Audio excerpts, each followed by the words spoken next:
আবহাওয়ার খবরের দিকে নজর রাখবো, তার কারণ বৃষ্টি শুরু হয়েছে ইতিমধ্যেই কলকাতা সহ পার্শ্ববর্তী অংশগুলোতে এবং দক্ষিণবঙ্গের বেশ কিছু জেলাতে আজ সকাল থেকেই বিক্ষিপ্তভাবে বৃষ্টি চলছে। এই বৃষ্টির পূর্বাভাস আগেই দিয়েছিল হাওয়া অফিস। আজ এবং আগামী কয়েকদিন এই বৃষ্টি চলবে। দিনভর আজ আকাশ মেঘলা থাকবে। আনুষ্ঠানিকভাবে বিদায় নিচ্ছে শীত। আজ থেকে দক্ষিণবঙ্গে বজ্রবিদ্যুৎ সহ বৃষ্টি, আর এই দিনভর হালকা থেকে মাঝারি বৃষ্টির পূর্বাভাস। অয়ন ঘোষাল আমাদের প্রতিনিধি রয়েছেন আমাদের সঙ্গে। অয়ন, বৃষ্টি ইতিমধ্যে কলকাতাতেও শুরু হয়েছে, ঠিক কি পূর্বাভাস রয়েছে হাওয়া অফিসে?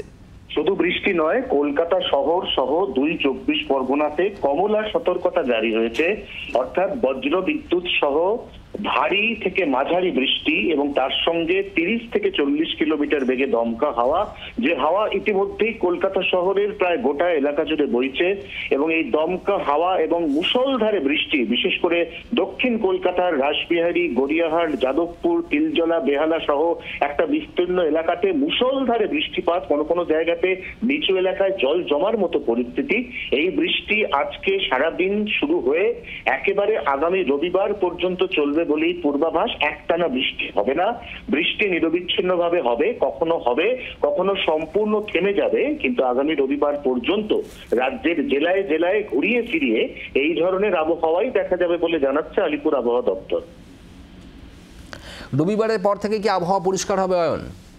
রবিবারের পর থেকে আবহাওয়ার অনেকটাই উন্নতি হবে। সোমবার অনেকটা শুষ্ক হয়ে যাবে আবহাওয়া, যে কারণে এই যাবতীয় বৃষ্টি, সেই কারণ অর্থাৎ প্রচুর জলীয় বাষ্প বা ময়েশ্চার ইনকারশন, এই ইনকারশনটা বৃষ্টি হতে হতে একসময় কমে যাবে। সোমবার অপেক্ষাকৃত শুষ্ক আবহাওয়া, কিন্তু মঙ্গলবার থেকে পাল্লা দিয়ে তাপমাত্রা বাড়বে এবং এই তাপমাত্রার যে বৃদ্ধি মঙ্গলবার অর্থাৎ ২৫ তারিখ, সেখান থেকে বাড়তে বাড়তে মার্চের প্রথম সপ্তাহেই কিন্তু রীতিমতো উষ্ণতার পরশ অনুভূত হবে গোটা বঙ্গে, এমনটাই পূর্বাভাস দিচ্ছে আলিপুর আবহাওয়া দপ্তর। অয়ন, ধন্যবাদ। অয়ন ঘোষাল আমাদের প্রতিনিধি ছিলেন টেলিফোনে।